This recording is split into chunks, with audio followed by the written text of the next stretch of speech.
मेरा नाम ईशा है। मैं एक मिडिल क्लास फैमिली से बिलोंग करती थी और आप लोग तो अच्छी तरह से जानते हैं कि मिडिल क्लास लोग अपने ख्वाहिशों को पूरी करने के लिए कितनी बड़ी परेशानियों का सामना करते हैं। हम मिडिल क्लास लोग भी बड़े हिसाब से चलते हैं, ना ही फिजूल खर्चे कर सकते हैं और ना ही गरीब लोगों की तरह गरीब होने का दिखावा कर सकते हैं। मिडिल क्लास लोग अमीर और गरीब के बीच के दायरे में आने वाले लोग होते हैं, जो खुलकर ना तो अपनी गरीबी जाहिर कर सकते हैं और ना ही खुलकर अपनी अमीरी जाहिर कर सकते हैं। मेरा कोई भाई नहीं था। हम दो बहनें थीं और दोनों ही बहनें अपने मम्मी पापा की लाडली थीं। मुझे ऐसा लगता था जैसे मैं अपने मम्मी पापा की लाडली बेटी नहीं हूँ, क्योंकि वो मेरी किसी ख्वाहिश को मेरे कहते ही पूरी नहीं करते थे। अगर मुझे उनसे अपनी कोई डिमांड पूरी करवानी होती तो बार बार उनसे रिक्वेस्ट करनी पड़ती थी, और रिक्वेस्ट करने की मेरी बिल्कुल भी आदत नहीं थी। मेरे ख्याल बिल्कुल अमीर लड़कियों के जैसे थे। मेरी बहुत सारी सहेलियां थीं और सारी ही लगभग अच्छे घरानों की थी। उन सबको देखकर मेरा मन करता था कि मेरी जिंदगी भी उनके जैसी ही हो जाए। उनके यहाँ पैसों की कोई कमी नहीं थी। उनका जब मन करता, जैसा मन करता, वो वही किया करती थी। मगर मैं एक ऐसी लड़की थी जो अपनी मर्जी से घर से बाहर भी नहीं निकल सकती थी। घर से बाहर निकलने के लिए भी मुझे अपने माता पिता की परमिशन की ज़रूरत होती थी। मैं अपनी ज़िंदगी खुलकर जीना चाहती थी। आजकल की लड़कियों के पास मोबाइल था, मुझे मोबाइल की ज़रूरत थी, इसीलिए मैंने पापा से मोबाइल की ज़िद कर ली थी। पापा मुझे मोबाइल नहीं दिलवा रहे थे। मम्मी का कहना था, ये हमारे समाज में जवान लड़कियां मोबाइल का गलत इस्तेमाल कर रही हैं। तुम्हारी शादी हो जाएगी तो तुम्हारा पति तुम्हें मोबाइल दिलवा देगा। मैंने कहा था कि नहीं, मुझे तो मोबाइल चाहिए। मेरी छोटी बहन ऐसी कोई जिद नहीं करती थी। मम्मी पापा कहते थे कि तुम घर की बड़ी बेटी हो, तुम्हें घर के माहौल को सुधारना चाहिए, बल्कि तुम खुद छोटे बच्चों की तरह जिद करती रहती हो। अब मैं उन्हें क्या बताती कि मेरी बहुत सारी ख्वाहिशें थीं। मेरे लाख जिद करने के बावजूद भी पापा ने मुझे मोबाइल दिलवाकर नहीं दिया था। पापा का कहना था कि अपनी पढ़ाई पर ध्यान दो। उस समय मैं मास्टर्स कर रही थी और मेरी छोटी बहन बीए कर रही थी। मेरी छोटी बहन बहुत शांत स्वभाव की थी। उससे तो बात करके भी मुझे ऐसा लगता था जैसे मैं बोर हो गई हूँ। मेरी अपनी बहन के साथ ज़्यादा अच्छी बॉन्डिंग नहीं थी। अक्सर मैंने अपनी फ्रेंड्स को देखा था, जिनके बॉयफ्रेंड्स भी थे। वो अपने बॉयफ्रेंड से फ़ोन पर बातें भी किया करती थी। उनके बॉयफ्रेंड उन्हें बहुत सारे गिफ्ट्स दिया करते थे, उनको अच्छी अच्छी जगह पर डिनर करवाते थे। मुझे ये सब कुछ बहुत पसंद था, मगर मेरे घर वाले तो मुझे घर में ही कैद करके रखते थे। अगर कभी मुझे अपनी किसी सहेली से मिलने जाना होता तो मुझे उनको बताकर जाना पड़ता था। कभी कभी मम्मी या पापा को यकीन नहीं आता, तो उन्हें यकीन दिलाने के लिए मुझे अपनी छोटी बहन अनुषा को अपनी सहेलियों के घर भी साथ लेकर जाना पड़ता था। ये सब रॉक टॉक मुझे बिल्कुल भी पसंद नहीं थी। वक्त इसी तरह से गुजरता गया। मेरी पढ़ाई पूरी होने वाली थी। मम्मी पापा चाहते थे कि वो मेरी शादी कर दें, मगर अभी मेरा शादी करने का कोई मूड नहीं था और मेरे लिए कोई अच्छा रिश्ता भी नहीं आ रहा था। मेरी तमन्ना यही थी कि मेरी शादी किसी अमीर घर के बेटे से हो, जो मेरी सारी ख्वाहिशों को चुटकियों में पूरी कर सके। मैं मम्मी से हमेशा यही कहती थी कि मेरी शादी किसी अमीर घर के बेटे से करवाना। मम्मी कहती थी कि तुम किसी राजकुमार की बेटी नहीं हो जिसकी शादी अमीर घर से हो जाएगी। तुम्हारे भाग्य में अमीर घर का लड़का हुआ, तभी तुम्हारी शादी उससे होगी। बस भगवान से हमेशा प्रार्थना करती रहा करो कि भगवान तुम्हारा नसीब अच्छा करे। मम्मी की बात पर मैं अपने मुंह सिकोड़ लिया करती थी। जिंदगी में सब कुछ बिल्कुल ठीक चल रहा था। मेरी मोबाइल की जिद पापा से लगातार जारी थी। मुझे उम्मीद थी कि पापा ज्यादा जिद करने पर एक न एक दिन मुझे मोबाइल दिलवा ही देंगे, मगर वो दिन नहीं आ सका। मेरे पापा एक ट्रक ड्राइवर थे, जो दिन और रातों को भी ट्रक चलाया करते थे।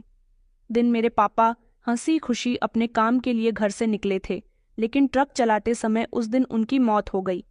हम लोग तो उस समय घर में मौजूद थे जब फ़ोन की घंटी बजी। मम्मी ने अपना मोबाइल उठाया और जैसे ही कॉल रिसीव की तो मम्मी की एक ज़ोरदार चीख निकल गई थी, क्योंकि किसी ने मम्मी को पापा के एक्सीडेंट की खबर दे दी थी। मम्मी बुरी तरह से रो रही थी। हम दोनों बहनें उनको तसल्ली देने की कोशिश कर रहे थे और बार बार पूछ रहे थे कि क्या हुआ। मम्मी तो बस लगातार रोए जा रही थी। थोड़ा वक्त गुजरने के बाद घर के दरवाजे पर एम्बुलेंस आकर रुकी। हम लोग घबरा गए। मेरी मम्मी कहने लगी कि ये तुम्हारे पापा हैं।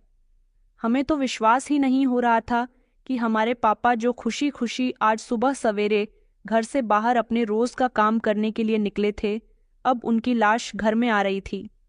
मेरे पापा के ट्रक का एक्सीडेंट हो गया था। एक्सीडेंट इतना खतरनाक था कि पापा को बहुत गहरी चोट आई थी और वो मौके पर ही दम तोड़ गए थे। पापा की मौत हम लोगों के लिए बहुत दुखदायक साबित हुई थी। पापा बहुत मेहनत से काम किया करते थे और हमारी ख्वाहिशों को पूरी किया करते थे। पापा के जाने के बाद मम्मी तो जैसे बेजान हो गई थी।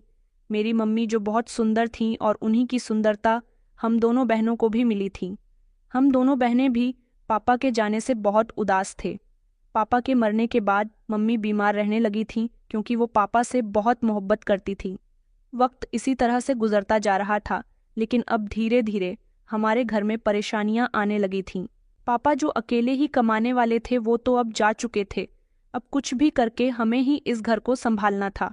आखिर ऐसा कब तक चलता? हादसे के दौरान पुलिस को पापा की जेब से उनका मोबाइल मिला था।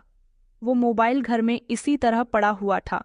मैंने फैसला किया था कि मैं नौकरी करूंगी और अपने घर वालों का गुजारा करूंगी। मेरी छोटी बहन तो घर के कामकाज करती रहती थी। घर के कामकाज करने का मुझे वैसे भी कोई शौक नहीं था और ना ही मैं घर में बैठ सकती थी।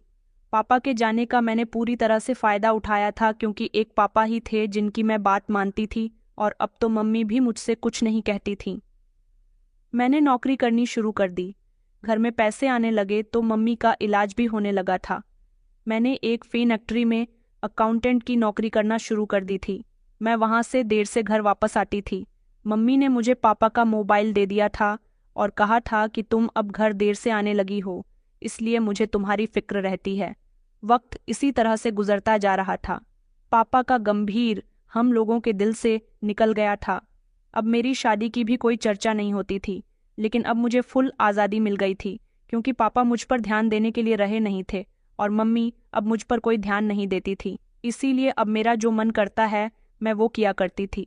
जब मैं शुरू में जॉब पर लगी थी तब वो लोग मेरी छुट्टी देर से करते थे, मगर अब मेरी छुट्टी शाम के 5 बजे तक हो जाती थी और उसके बाद मैं अपनी दोस्तों के साथ एंजॉय किया करती थी।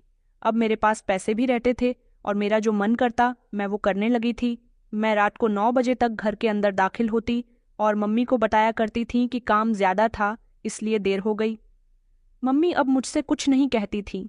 मुझे अब अपनी ज़िंदगी बहुत अच्छी लगने लगी थी क्योंकि अब मैंने लड़कों से भी दोस्ती करना शुरू कर दी थी। लड़कों से दोस्ती करना मुझे बहुत अच्छा लगने लगा था। मेरे पास मोबाइल था। मैंने पापा का सिम निकालकर घर पर रख दिया था और उसमें एक नया सिम कार्ड लेकर डाल लिया था। मैं रात को लड़कों से फ़ोन पर भी बातें किया करती थी। मेरी खूबसूरती की वजह से लड़के मुझ पर अपनी जान मारते थे। जैसा मैं उनसे कहती वो वैसा ही कर लिया करते थे, मगर मैं हर लड़की के साथ सिर्फ दोस्ती रखती थी। मेरे दिल में किसी के लिए भी मोहब्बत कायम नहीं हुई थी। मुझे तो बस टाइम पास करना अच्छा लगता था, लेकिन इसके साथ ही कुछ ऐसे अमीर घर के लड़के भी थे जो मेरी मोहब्बत के जाल में फंस गए थे और मोहब्बत के चक्कर में मुझ पर हज़ारों रुपए खर्च किया करते थे। मेरा जितने पैसों का मन करता मैं उनसे ले लिया करती थी और वो लोग मुझे महंगे महंगे गिफ्ट्स भी दिया करते थे। ऐसे गिफ्ट्स लेकर जब मैं घर आती तो मम्मी और मेरी बहन हैरान रह जाती थीं। वो कहती थीं कि तुम अपनी सैलरी से अपने लिए इतने महंगे महंगे गिफ्ट्स क्यों लेकर आती हो। मैं उनसे कहती थी कि मेरी सैलरी बढ़ गई है। मम्मी हमेशा मुझे डांटती थी कि तुम्हें फिजूल खर्च करने की कोई ज़रूरत नहीं है, मगर मैं अब उनकी बातों को इग्नोर कर दिया करती थी क्योंकि वो ये बात अच्छे से जानती थी कि अगर मैंने नौकरी करना छोड़ दिया तो हमारा गुजारा कैसे होगा। मेरी लाइफ अब बहुत अच्छी गुजर रही थी। हर लड़का मेरी ज़रूरत पूरी कर रहा था। अब मुझे शादी करने की भी चिंता नहीं थी क्योंकि मेरे सारे शौक पूरे हो जाते थे। जैसे जैसे मेरा मतलब इन लड़कों से ख़त्म हो जाता था मैं इनको छोड़ दिया करती थी या फिर अपना मोबाइल नंबर चेंज कर देती थी। मैंने किसी भी लड़के को अपना एड्रेस नहीं बताया था और ना ही कोई भी लड़का मेरे बारे में ज़्यादा जानता था। बस मैं उसके साथ बातचीत करती, 2-3 डेट करती, उनसे अपनी पसंद के गिफ्ट्स लेती, थोड़ी बहुत बातचीत करती और फिर उन्हें छोड़ दिया करती थी। एक दिन जब मैं घर वापस आई तो मैंने देखा कि घर में कुछ मेहमान बैठे हुए थे। जैसे ही मैं घर के अंदर दाखिल हुई, मम्मी कहने लगी कि बेटा कहाँ रह गई थी। उन्होंने मुस्कुराते हुए कहा कि ये है मेरी बड़ी बेटी ईशा।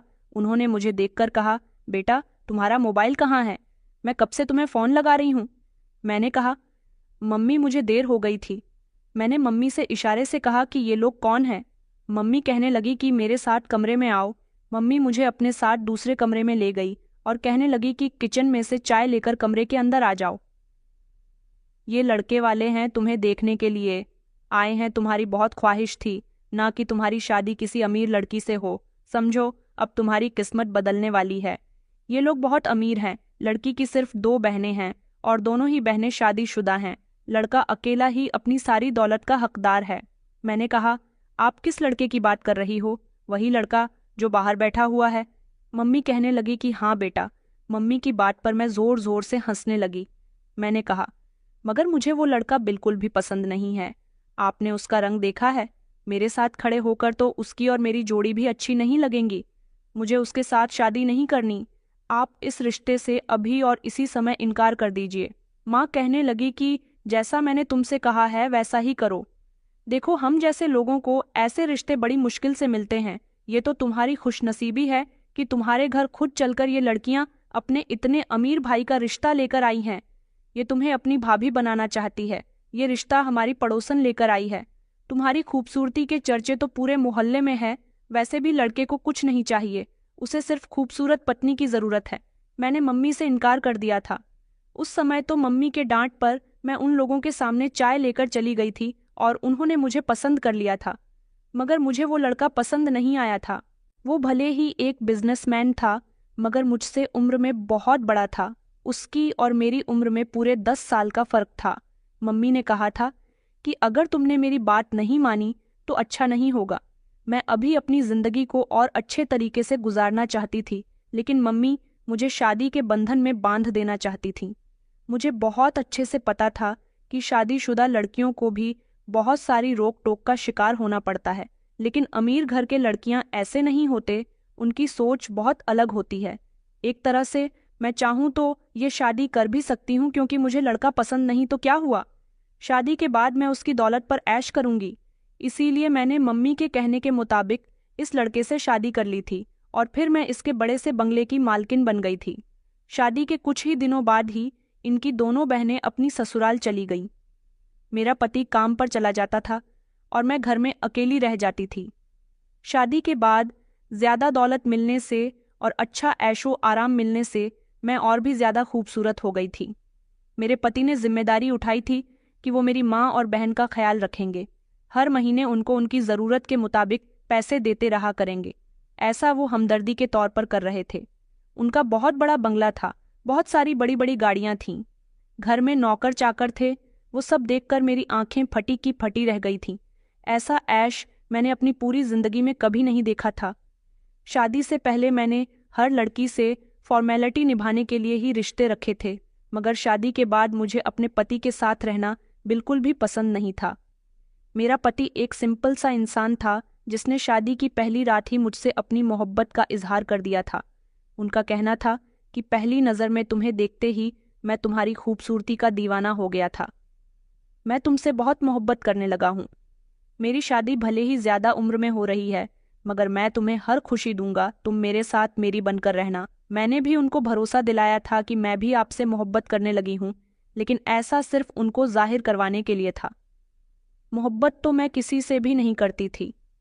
मेरे पति जल्दी जल्दी अपने बिजनेस के सिलसिले में आउट ऑफ कंट्री जाते रहते थे। अभी भी मेरी हवस पूरी नहीं हो रही थी। शादी के बाद मैंने दोबारा सेल्टकों से कीनटैक्ट करना शुरू कर दिया। कुछ ऐसे लड़के जो मेरी खूबसूरती की तारीफ किया करते थे, मैं उनकी मजबूरी का फ़ायदा उठाया करती थी और मैंने किसी को भी ये नहीं बताया था कि मेरी शादी हो चुकी है। अपने पति के आउट ऑफ कंट्री जाते ही मैं लड़कों से मिलने के लिए चली जाती थी, लेकिन अब मेरे पास सब कुछ था। अब मैं वक्त गुजारने के लिए और अपनी शारीरिक इच्छा पूरी करने के लिए ही लड़कों के करीब जाती थी। मुझे अपना पति बिल्कुल भी पसंद नहीं था। मैं उसे अपने करीब नहीं आने देती थी। मेरे पति मेरे सारे नखरे उठाया करता था, मेरी हर ख्वाहिश पूरी करता था, हमेशा मुझे खुश रखने की कोशिश करता था, लेकिन मैं उसके सामने ऐसे ही जाहिर करती थी जैसे मैं उससे हमेशा नाराज रहती हूँ। वो मेरी खूबसूरती का दीवाना हो गया था। शादी के बाद मेरी नज़दीकियां लड़कों से इतनी ज़्यादा बढ़ गई थी जिनके बारे में अगर मेरे पति को पता चल जाता तो उसका दिल टूट जाना था। मगर मैंने अपने पति से और उन लड़कों से अपने बारे में सारी हकीकत को छुपाकर रखा हुआ था। हर लड़का मेरी ख्वाहिश पूरी करने के लिए सब कुछ कर गुजरता था। मेरी तारीफ में लड़के ज़मीन आसमान एक कर दिया करते थे और मेरी तारीफ करने वाले लड़के मुझे बहुत पसंद आते थे। इसी दौरान मेरी मुलाकात एक मुकुल नाम के लड़के से हुई थी जो बहुत अमीर था। वो मुझे एक रेस्टोरेंट में मिला था जब मैं अपनी फ्रेंड्स के साथ रेस्टोरेंट से बाहर निकल रही थी। मेरी उसके साथ टक्कर हो गई थी। उसको मैं पहली नज़र में ही भा गई थी। वो मेरी एक फ्रेंड का दोस्त था। उसने मेरी दोस्त के साथ बातचीत की और कुछ दिनों के बाद उसने मेरी सारी इन्फॉर्मेशन निकलवा ली थी। वो मेरी मोहब्बत में दीवाना हो गया था। मैंने भी उसकी हर एक बात को मान लिया। इतनी आसानी से नहीं, क्योंकि पहले मैंने उसे अपने से दूर रखकर खुद के लिए तरसाया था। फिर जब कुछ दिनों बाद वो पूरी तरह से मेरा दीवाना हो गया तब मैं भी उससे मिलने लगी थी। वो पहले मेरा दोस्त बना और उसके बाद उसने मुझे प्रपोज कर दिया। वो मुझे बहुत सारे गिफ्ट्स दिया करता था। अभी मेरी शादी को 7 महीने हुए थे। मुझे पता चला कि मैं माँ बनने वाली हूँ। जब ये खबर मेरे पति को भी पता लग गई तो उन्होंने मेरे घर से निकलना बंद करवा दिया था। बस वो मुझे मेरा ख्याल रखने के लिए कहते थे। वो आने वाले बच्चे के लिए इतने सीरियस थे कि वो अब ज़्यादातर घर में ही रहने लगे थे और मुझे 1 मिनट के लिए भी अकेला नहीं छोड़ते थे। मैं अपने पति से बहुत तंग आ गई थी। इन पूरे 9 महीने मेरी मुकुल से भी कोई बात नहीं हुई थी। मुकुल मेरे लिए बेचैन हो गया था। 9 महीने पूरे होने के बाद मैंने एक बेटे को जन्म दिया और फिर मेरा पति बच्चे की खातिर अब ज़्यादातर समय घर में ही देने लगा था। उन्होंने ऑफिस जाना छोड़ दिया था। अब वो ज़्यादातर काम अपने नौकरों से करवाते थे। वैसे तो घर में बच्चा संभालने के लिए नौकरानी भी थी, लेकिन फिर भी मेरे पति को अपने बेटे को अपनी नज़रों के सामने रखना होता था। मगर मैं इस तरह घर में नहीं बैठ सकती थी। मेरा अपने पति के साथ गुजारा नहीं हो रहा था। इधर मुकुल था कि बार बार मुझे कॉल और मैसेजेस कर रहा था। काफ़ी लंबे समय से मैंने उसको सहारे पर रखा हुआ था कि मेरे घर में कुछ प्रॉब्लम हो गई है, जिसकी वजह से ना तो मैं तुमसे मिल सकती हूँ और ना ही बात कर सकती हूँ। उस दौरान मेरे पति घर में थे। मैं चोरी चुपके मुकुल से फ़ोन पर बात करती रहती थी। मुझे एक दिन तो ऐसा भी शक हुआ था कि मेरे पति ने मुझे मुकुल से बात करते हुए देख लिया है, लेकिन मेरे पति का मूड पूरी तरह से ठीक था। अगर वो मुकुल से मुझे बात करते हुए देख लेते तो ज़रूर उनका कोई ना कोई गलत रिएक्शन होता। कई महीने गुजर गए थे मुझे मुकुल से मुलाकात किए हुए। वो बार बार मुझसे मुलाकात करने की डिमांड कर रहा था। फिर एक दिन तंग आकर मैं बड़ी मुश्किल से घर से बाहर निकली और मुकुल से मिलने के लिए चली गई थी। मेरी उससे मुलाकात रेस्टोरेंट में हुई थी। उसने मेरी खुशी की खातिर रेस्टोरेंट में डेकोरेशन करवाई थी।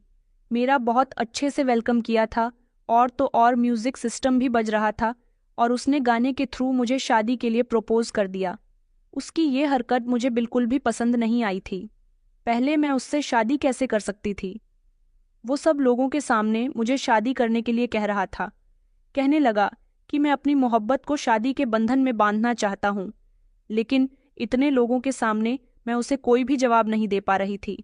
मैं बहुत नर्वस हो रही थी और वो मेरे जवाब का इंतज़ार कर रहा था। घुटने रखकर ज़मीन पर बैठा हुआ, हाथ में अंगूठी लिए, विलियम मैरी मी के शब्द उसकी ज़बान पर थे। मेरी कुछ समझ नहीं आ रहा था कि मैं क्या करूं। फिर मैंने उसकी अंगूठी उसके हाथ से लेकर झट से ज़मीन पर फेंक दी और अपना पर्स उठाकर रेस्टोरेंट से बाहर निकल आई थी। वो मेरे पीछे चलता हुआ आया और कहने लगा कि तुम्हें क्या हो गया है? हम दोनों एक दूसरे से बहुत मोहब्बत करते हैं। मैं तुमसे शादी करना चाहता हूँ। काफ़ी समय से मैं तुमसे दूर हूँ। तुम कहो तो मैं तुम्हारे घर अपने पेरेंट्स को भेजने के लिए भी तैयार हूँ, लेकिन मैंने उसे इनकार कर दिया। मैंने कहा कि मुझे नहीं पता था कि तुम मेरे साथ इतनी घटिया हरकत करोगे। वो मेरा हाथ पकड़कर मुझे रोकने की कोशिश कर रहा था। मुझे अपनी मोहब्बत के वास्ते दे रहा था, मगर मैंने उसको बोल दिया था कि मुझे तुम्हारी कोई बात नहीं सुननी। मैं तुमसे मोहब्बत नहीं करती। मुझे क्या पता था कि तुम हम दोनों की दोस्ती को मोहब्बत का नाम दे दोगे। वो कहने लगा, क्या तुम मुझसे मोहब्बत नहीं करती थी? मैंने कहा कि नहीं, मैंने तुम्हें सिर्फ अपना एक अच्छा दोस्त माना है और मैं वही मानती रहूंगी। मैंने उसकी एक न सुनी और अपनी गाड़ी में बैठकर घर चली आई थी।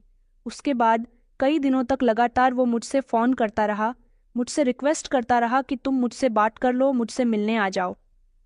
मगर मैंने उसकी एक न सुनी। उसके बाद फिर मैंने एक लड़का और फंसाया और फिर कई दिनों तक मैंने उसके साथ संबंध रखे। मैं उसके साथ फ़ोन पर बातें करती, उससे मिलने के लिए जाती। मैं अपने मायके जाने के बहाने से घर से निकल जाती थी। मेरे पति को यही लगता कि मैं मायके गई हुई हूँ, मगर मुझे नहीं पता था कि मेरे पति को मुझ पर शक हो गया है। धीरे धीरे वो मुझ पर नज़र रखने लगा। वक्त वो गुजरता गया। मेरा बेटा 1 साल का हो चुका था। मेरे पास इतनी भी फुर्सत नहीं होती थी कि मैं अपने बेटे को अपने साथ लेकर जाया करूं। मेरे बेटे का ख्याल तो पूरी तरह से नौकरानी ही रखती थी। एक दिन मैं नहाने के लिए गई हुई थी। जब अचानक मैं बाथरूम से बाहर निकली तो मैंने देखा कि मेरे पति के हाथ में मेरा मोबाइल था। मैं उनके पास गई और मैंने अपना मोबाइल उनके हाथ से छीन लिया। मैंने कहा, अभिषेक, ये क्या हरकत है? मेरा मोबाइल आपके पास क्या कर रहा है? तो वो कहने लगे कि कुछ नहीं, बस किसी अनिल नाम के लड़के की कॉल आ रही थी। वो तुमसे बात करने का कह रहा है। अनिल वही लड़का था जिसके साथ अब मेरी बातचीत शुरू हो गई थी। मैंने कहा कि हाँ, वो मेरे दोस्त का भाई है, उसे आपकी कंपनी में नौकरी चाहिए थी।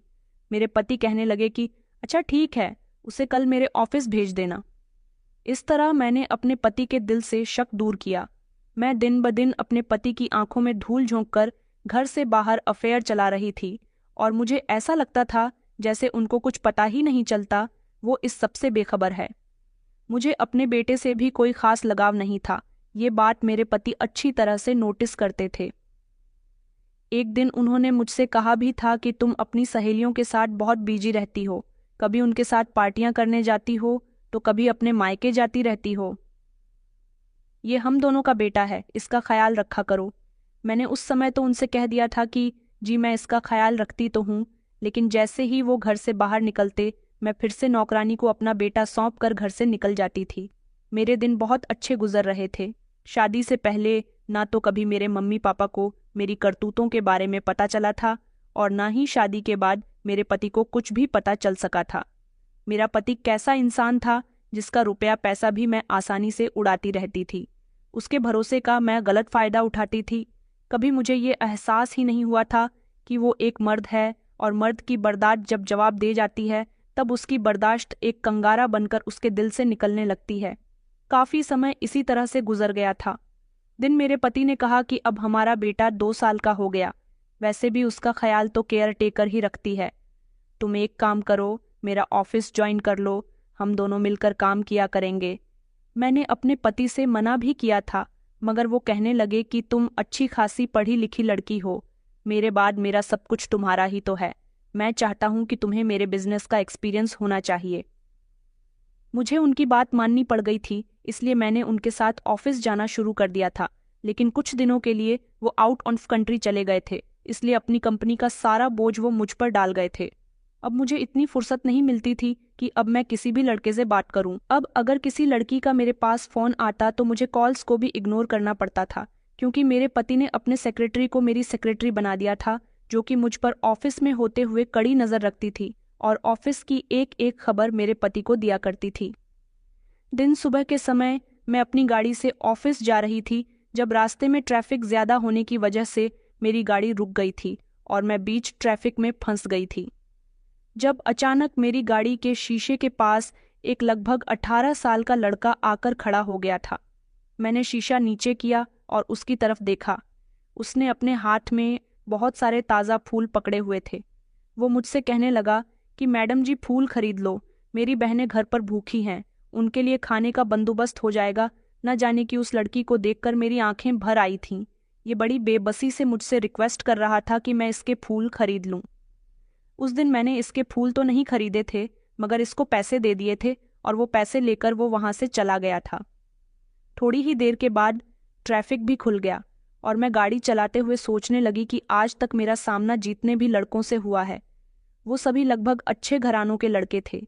ये लड़का भी देखने भालने का बहुत अच्छा था, मगर इसकी क्या जिंदगी थी कि सड़क पर लोगों को रोक रोक कर अपने फूल बेच रहा था।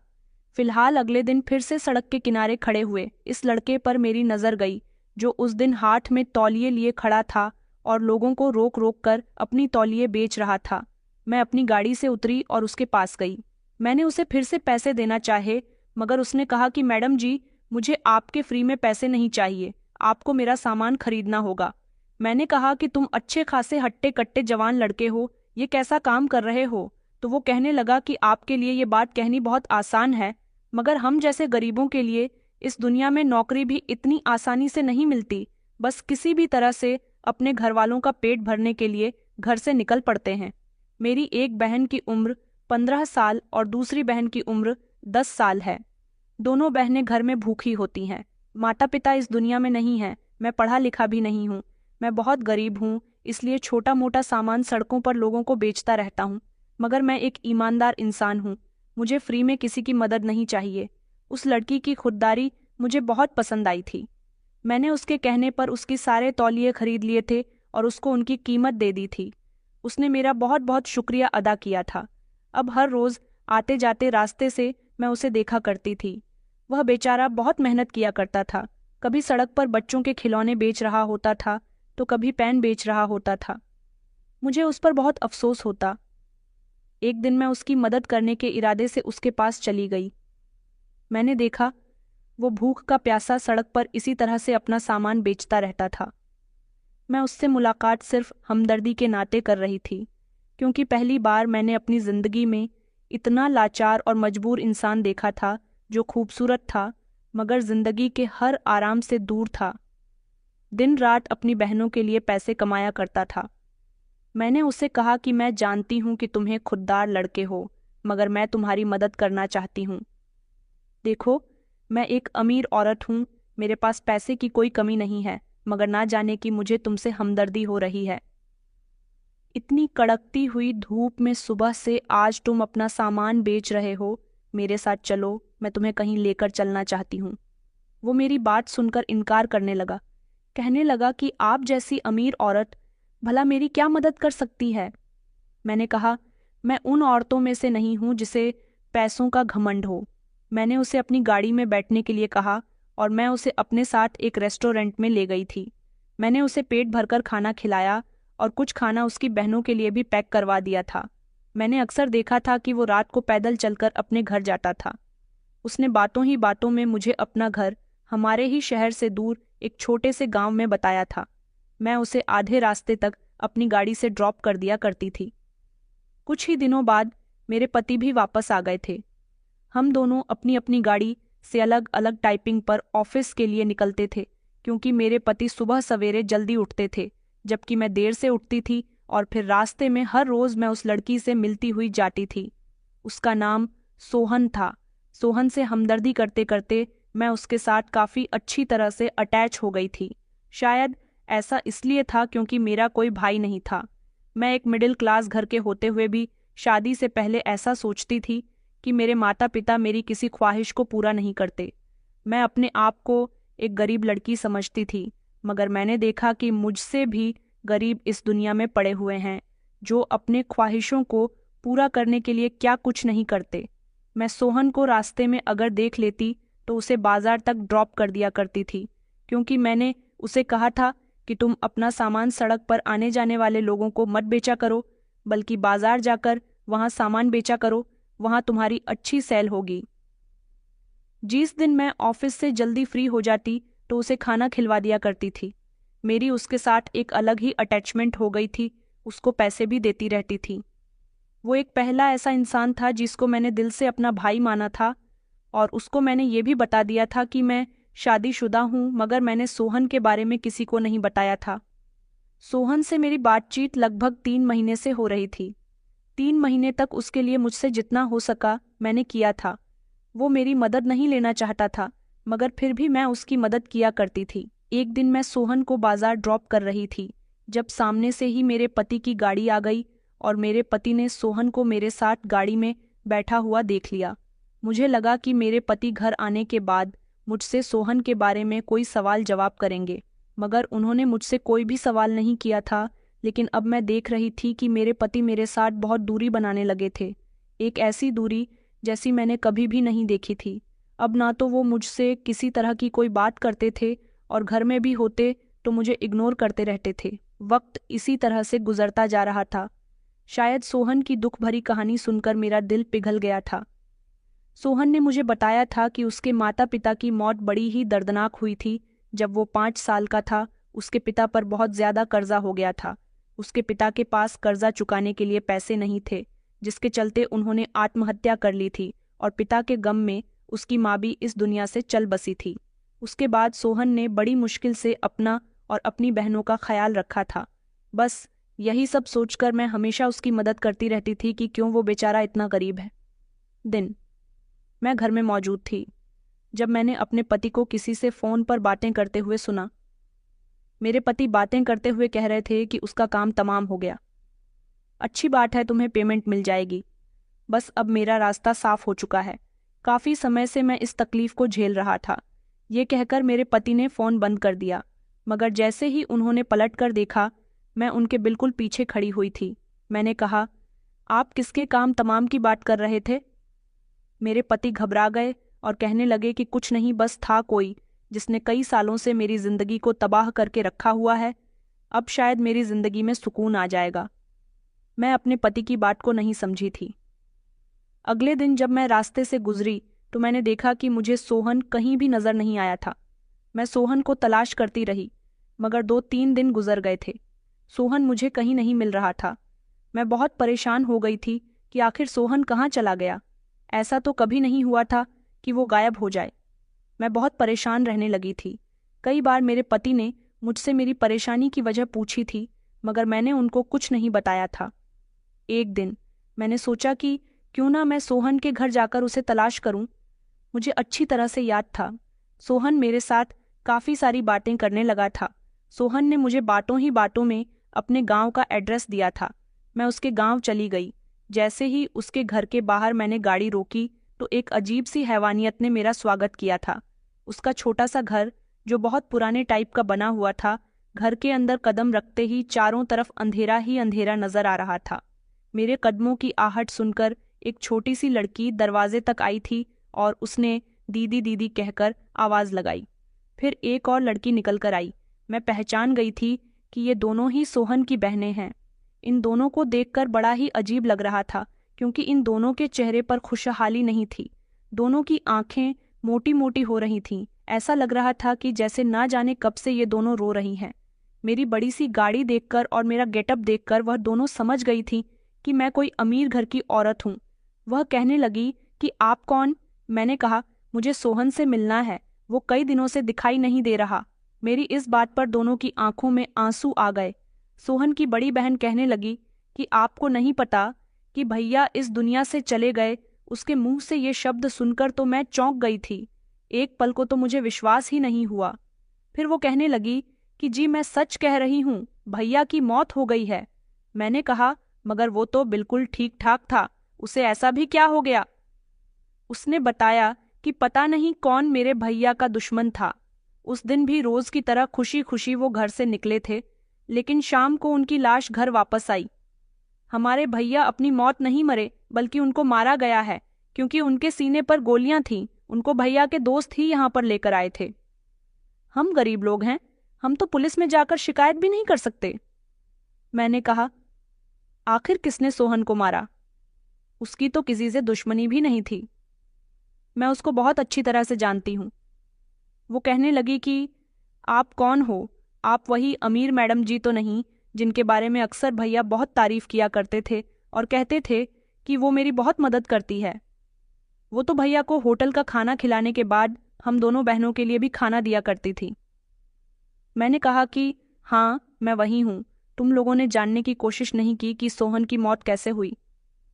वो कहने लगी कि नहीं, हमने कुछ भी जानने की कोशिश नहीं की, क्योंकि हम भला क्या कर सकते हैं। मेरा तो भैया के अलावा इस दुनिया में कोई भी नहीं था, और अब तो भैया भी हमसे मुंह मोड़ गए। उस दिन मेरी आंखों में पहली बार आंसू आए थे और मैं सोहन की मौत पर बहुत रोई थी। उसकी बहनों को बताया कि मैंने सोहन को अपना छोटा भाई मान लिया था, तभी मुझे उससे इतनी हमदर्दी थी। मगर तुम लोग फिक्र मत करो, मैं उसके कातिल का पता लगाकर रहूंगी। मैं वहां से रोती हुई आ गई थी।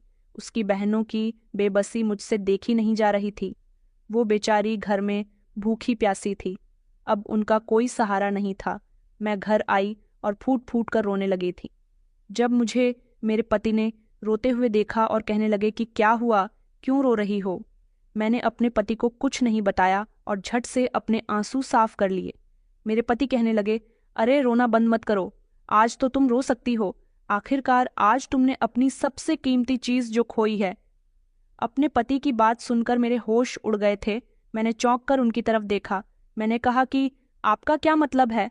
तो वो कहने लगे कि हाँ हाँ, मुझे लगता है आज तुम्हें अपने आशिक के मरने की खबर मिल गई है। मैं तो एक ही झटके से खड़ी हो गई थी और अपने पति को चौंक कर देखने लगी।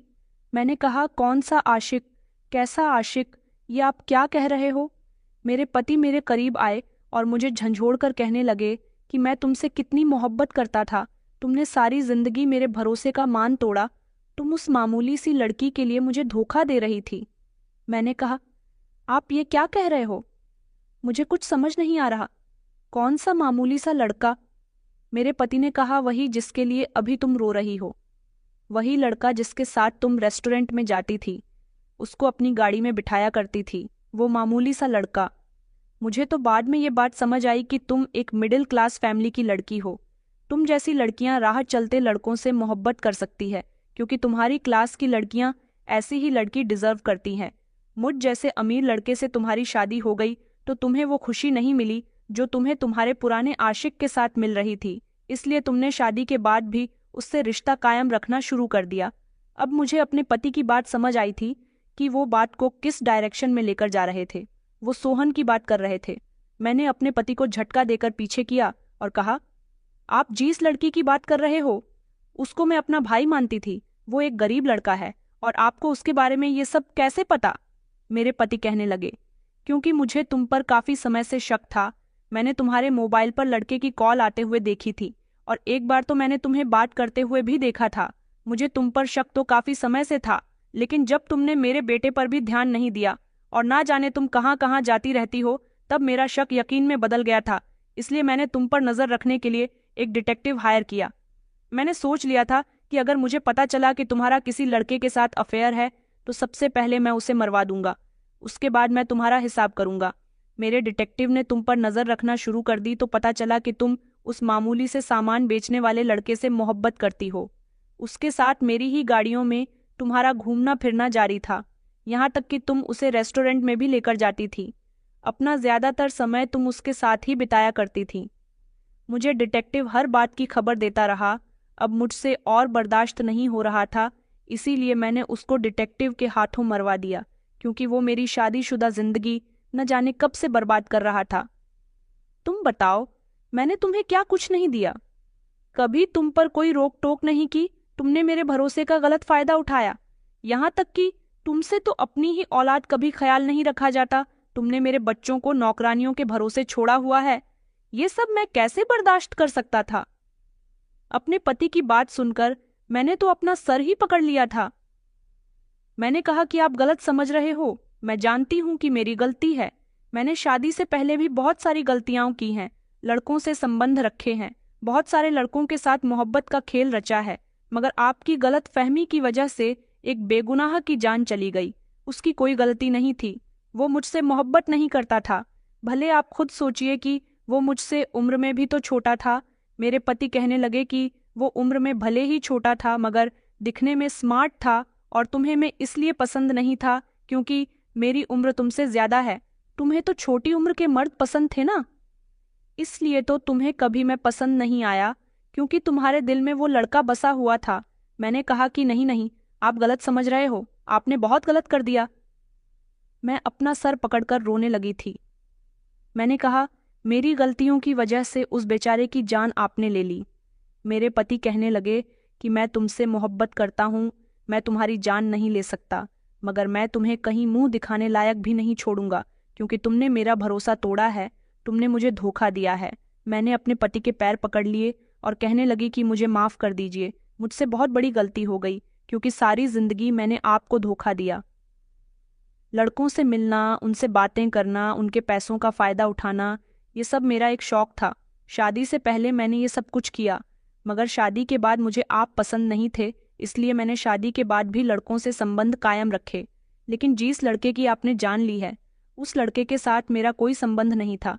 मुझे उसके साथ हमदर्दी हो गई थी। वो एक गरीब लड़का था। गरीब होने के 700 शिकतन खुददार और ईमानदार लड़का भी था। उसने अपनी सारी जिंदगी ईमानदारी और खुददारी में गुजार दी और ईमानदारी के पैसों से ही वो अपनी बहनों का बोझ अपने कंधों पर लिए हुए था। मैं तो सिर्फ उसकी मदद करती थी। वो सारा दिन कड़कती धूप में मेहनत से पैसे कमाता था। उस बेचारे को मामूली सा सामान बेचकर ज्यादा पैसे हासिल नहीं होते थे, इसीलिए मैं उसे खुद पैसे दे दिया करती थी। उसको रेस्टोरेंट में खाना खिलवा दिया करती थी और मैंने उसे एडवाइस दी थी कि वो बाजार में जाकर अपना सामान बेचा करे, उसकी ज्यादा सेल होगी। मैं उसे खुद अपनी गाड़ी में बाजार ड्रॉप किया करती थी। मेरे पति कहने लगे, मैंने तुम्हें खुद उसके साथ तुम्हारी गाड़ी में देखा था। मैंने कहा कि हाँ, लेकिन मैं उसे ड्रॉप कर रही थी। मेरा उसके साथ कोई अफेयर नहीं चल रहा था।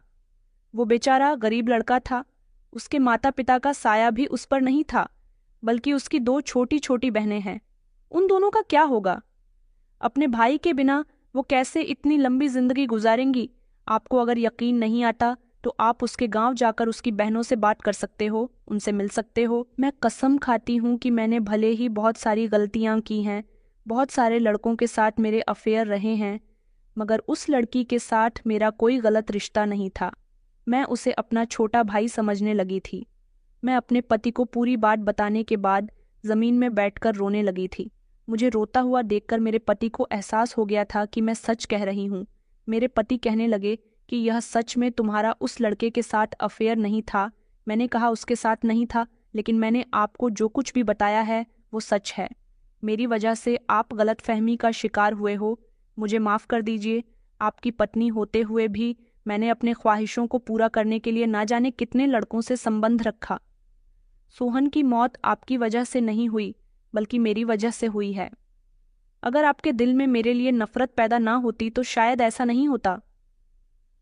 मेरे पति बहुत शर्मिंदा हो रहे थे और फिर उन्होंने अपने कुछ आदमियों को भेजकर सच का पता लगवाया तो सच वही था जो मैंने उनको बताया था। सोहन और मेरे बीच ऐसा कुछ भी नहीं था, जिसको जानकर मेरे पति ने डिटेक्टिव के जरिए उसकी जान ले ली थी। मेरे पति को शर्मिंदगी का एहसास हुआ था। मुझे भी अपनी गलतियों का एहसास हुआ था जो मैंने शुरू से लेकर अब तक की थी। भले ही सोहन मेरा कुछ नहीं लगता था, लेकिन मैंने दिल ही दिल में उसको अपना भाई मान लिया था। उसके साथ मेरा एक अजीब सा रिश्ता था। उसकी मौत ने मुझे अंदर से तोड़कर रख दिया था। मुझे इतना बेबस और लाचार कर दिया था कि मैंने खुद को बदलने की पूरी कोशिश की थी। मैंने जिन लड़कों के साथ टाइम पास किया था, उनमें से कुछ ऐसे थे जो मुझसे सच्ची मोहब्बत करने लगे थे। शायद मेरे दिल को उनकी आह लगी थी, तभी तो मेरा दिल सोहन की मौत के बाद सुकून नहीं पा रहा था। मेरे पति ने जो कुछ भी किया वो अपना घर बचाने के लिए और मुझे सबक सिखाने के लिए किया था। उनको लगता था कि मेरी जिंदगी में कोई दूसरा मर्द है और वो मर्द सोहन है, इसीलिए उन्होंने सोहन को ही रास्ते से हटाना मेरी जिंदगी से ज्यादा बेहतर समझा। उनके दिल में शक भी तो मेरी वजह से ही पड़ा था। ना मैं ऐसे काम करती, ना मेरा पति इतना बड़ा कदम उठाता। मेरे पति और मैं सोहन की मौत के बाद शर्मिंदा रहने लगे थे। मैंने अपनी सारी गलतियों की माफ़ी अपने पति से मांग ली थी और उनसे कहा था कि अब आप मुझे जो सज़ा देना चाहें वो दे सकते हो। मेरे पति और मेरे बीच की गलतियों में बेचारा सोहन मारा गया था और अपनी गलतियों को सुधारने के लिए मेरे पति सोहन के घर चले गए और वो वहां जाकर उसकी दोनों बहनों को अपने घर ले आए थे।